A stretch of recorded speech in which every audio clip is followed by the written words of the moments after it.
darating. Pag yung grupo na nakausap natin ay darating, aabot tayo ng milyon.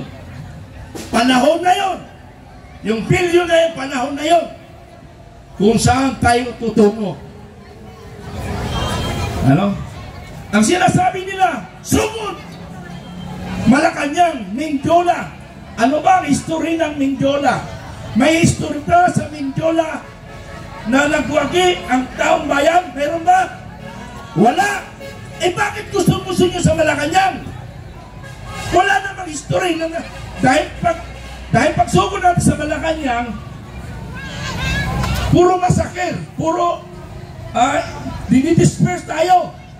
Eh bakit Malacanang pumunta natin? Bakit tayo nadidisperse? Dahil kulang ang ating bilang. Kinakailangan umabot tayo ng 1 milyon. Ang gagawin natin sa Malacanang, magdadasal lang. Idasal natin na ang demonyo sa Malacanang ay magtatagumpay ang ating Panginoon. So hindi kailangan manakit tayo. Siya nga pala, paalala ko mga kaibigan, narito tayo upang ang Pilipino ay magkaisa. Wala tayong sasaktan na Pilipino. Kahit sinong Pilipino, kalaban man o hindi. Mayroon tayong Philippine National Police, sa kanilang trabaho yan. Palakpakan natin ang National Police. Palakpakan natin, lakasan natin ang palakpak. Sila ang ating bantay sa nangyaring ito. Walang manakit ng Pilipino, lalong-lalo sa Philippine National Police. Walang mananakit. Pwede ba? Pwede! Walang mananakit na Pilipino sa kapwa Pilipino. Ang hiling natin dito ay pagkakaisa. Walang manakit. Ang manakit, ikulong kaagad. Ha?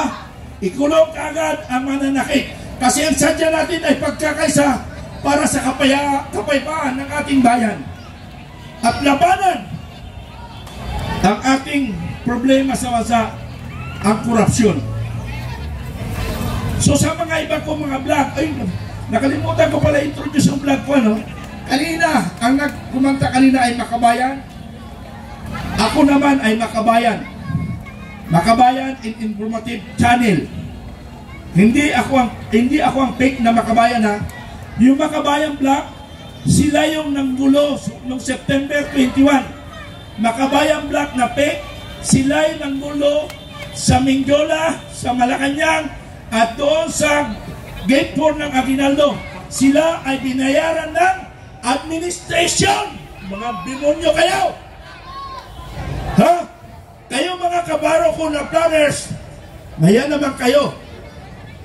Pinanggalingan natin yan. Pero wala tayong magagawa. Kasi bayad naman sila. Tayo, naghihirap dito. Kanya-kanya tayong bunot sa ating bulsa. Kaya mga kaibigan, hindi tayo alis dito hanggang bukas tayo dito. Pwede ba? Pwede! Pwede! Itatatlo lang naman sumasagot. Paano tayo mananalo dyan? Pwede ba tayong hanggang bukas dito ng hapon? Pwede! Ang alis, dadamputin! Sige. Ha? Kasunduan ito, ha? Ang alis ay dadamputin! Sino magdadampot? Tayo rin, kasi hindi na trabaho ng pulis yun. Ha? Tayo magdadampot ang uuwi hanggang bukas dito. Kasi hinihintay pa natin yung mga naglalakad sa ibang mga lugar papunta dito.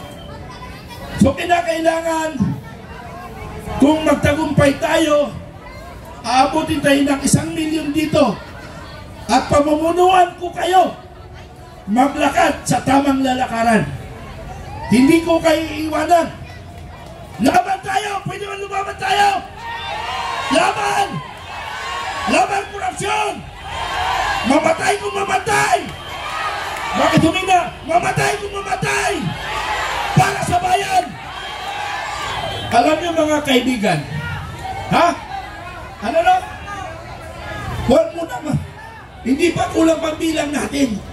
Pag sapat ang bilang, ako mamumuno sa inyo. Hi, Sir Park. Patay kung patay. Kung ako tiniente, ang yabang ko, may dala kong 45, may Armalite. Akala mo walang kamatayan. Hindi ako natatakot sa kamatayan.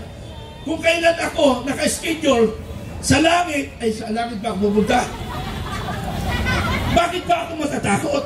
Kaya lang, ang mga kapwa ko, mga retired, kung kailan sila nag-retired, natakot sila. Ay sorry ha, tutulak ako, real talk ako. Alam mo nung kami mga tiniente, ang yayabang namin. Alam mo yung mga nakaupo ngayon sa police at saka sa armed forces, sila ay contemporaries ko. Ibig sabihin, kasabayan ko sila. Ha? Kaya lang, sila pumasok 21 years old. Ako pumasok 31 years old. So, ibig sabihin, nauna ko sa kanila sa edad. Pero sa pagka-servisyo bilang tiniente, kasabayan ko ang mga general ngayon. Pero ako ay nagsimula sa serbisyo sa edad na 13 anyos. 13 anyos pa lang ako, ay lumaban na ako sa Kabanang Bayan, sa Mindanao, sa Opi, Maguindanao. At ako ay sa edad na 14, napalaban na ako. 14 anyos ako, ang kalaban namin, more or less, 400 na rebelde. Versus 17, kami lang. Pero sa awa ng Diyos, sabi ng Panginoon, ito si Commander Bukay, hindi dapat mawala kagad ito. Dahil mayroon pa sa gagampanan sa 2025, ito na ngayon. Kaya pinahabang buhay ko. Hindi ko alam, baka bukas, bahala na kayo magdasal. Ano? So, ibig ko sabihin, nung kami mga tiniente, ang tatapang. Pero nung naging general na ang iba, naduwag, nawala. Bakit? Bakit naduwag ang karamihan? Sorry ha, sa mga kabaro ko ha, sorry. Dinidiscuss ko lang ito para maintindihan ng taong bayan. Mga Joseph position, sa promotion, designation, bahala na kayo, sorry. Sorry yung mga sinasabi ko. I'm only talking of real talk. Real talk lang tayo. So mga kaibigan, yung sinasabi ko, hihintayin pa natin ang ating mga kasamahan. Wala mo nang aalis. Dahil hinihintay natin yung ibang grupo na darating. May mga diskusyon lang kasing konti na sana maabot natin ang 1 milyon para tayo ay magmarsa. Marsa sa tutungo sa ating tagumpay. So yun lang muna ang aking mga iparating sa inyo mga kababayan.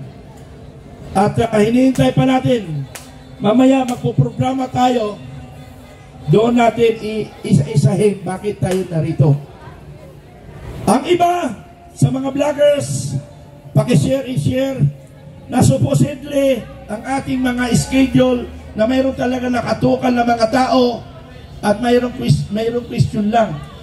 Ang announcement natin ay sa batasan, sa Congress, sa Senado, sa Supreme Court, sa Liwasang Bonifacio, at magdadasal tayo sa harap ng gate ng Presidential Security Group. Kasi during our last day meeting sa Manila Police District, nag-usap kami ng mga all officers, staff officers of Manila Police District, na i-brief ko sila sa pangyayaring ito kasama ang taga PSG. PSG nandoon. So naghahanda sila. So sana sa mga aktibidades natin ito ay walang masasaktang kapwa Pilipino sa Pilipino. So yun lang muna po mga kaibigan. Maraming salamat at magandang gabi sa inyong lahat. Okay, maraming salamat po, Colonel Metran.